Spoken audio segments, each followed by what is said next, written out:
What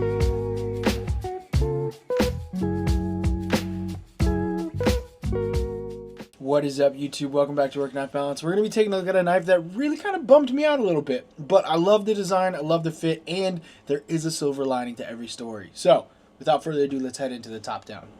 All right, so we're going to be taking a look at a Monterey Bay Knives. I picked this one up from REC when I got my DLC exclusive from REC Padre, Kunwu Padre. So this is a second knife that I picked up with that drop there.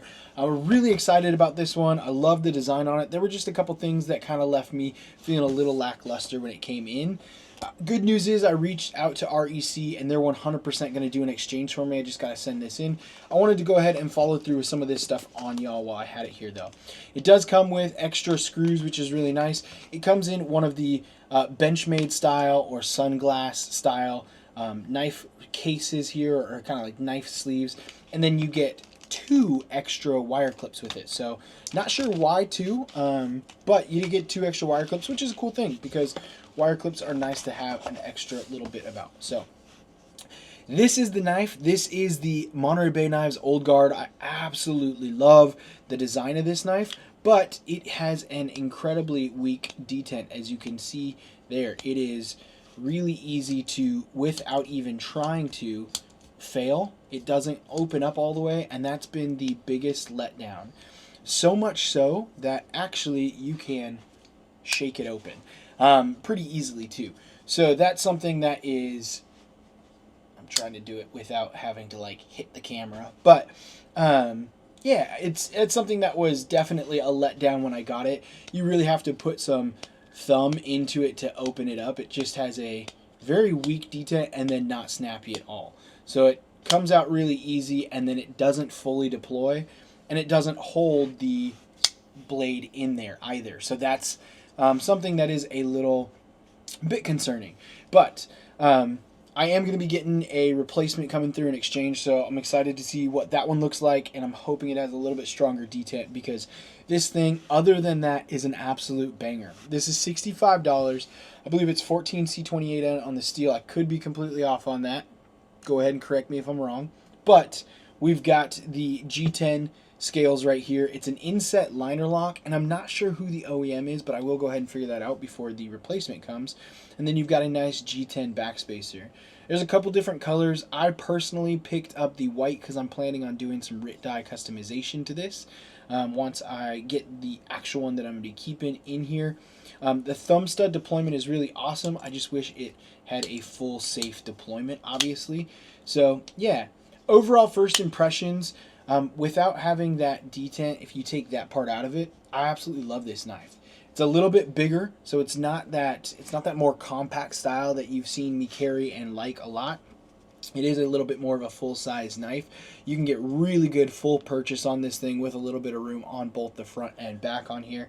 You do have a nice little choil coming over right there for sharpening right off past the plunge there, and you've got everything else coming through, which is really good. It has a T8 on the hardware, I believe, right here, and then it is a D-shaped pivot, and I can tell because not taking it apart is one of the only ways you're able to do a captive, so you can have one side over and then the other, so you don't have to worry about having 2 pieces of hardware, or 2 bits to take apart your hardware, which is something that's always really nice.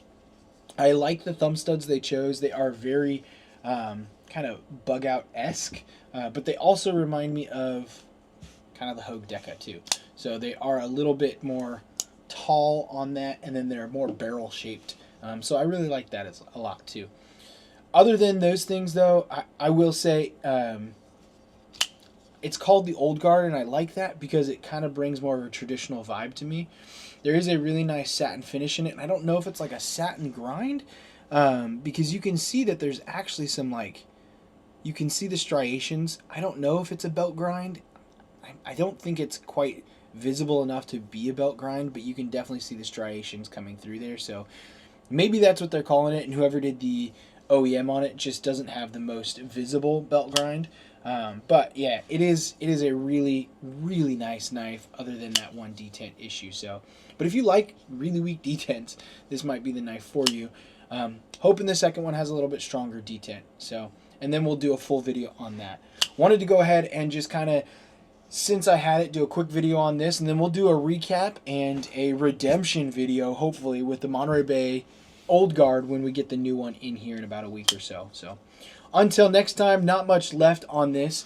Do me one big favor. If you've stuck around this long, you like our content, we appreciate that. But one more thing we would appreciate is if you like and subscribe to the channel. Feel free to hit that subscribe button down below, and then also head over to Instagram and follow us at WorkKnifeBalance939. That's the best way to show support for the channel. You can also communicate with us and ask us to do different reviews or send a knife for review. But until next time, TTFN.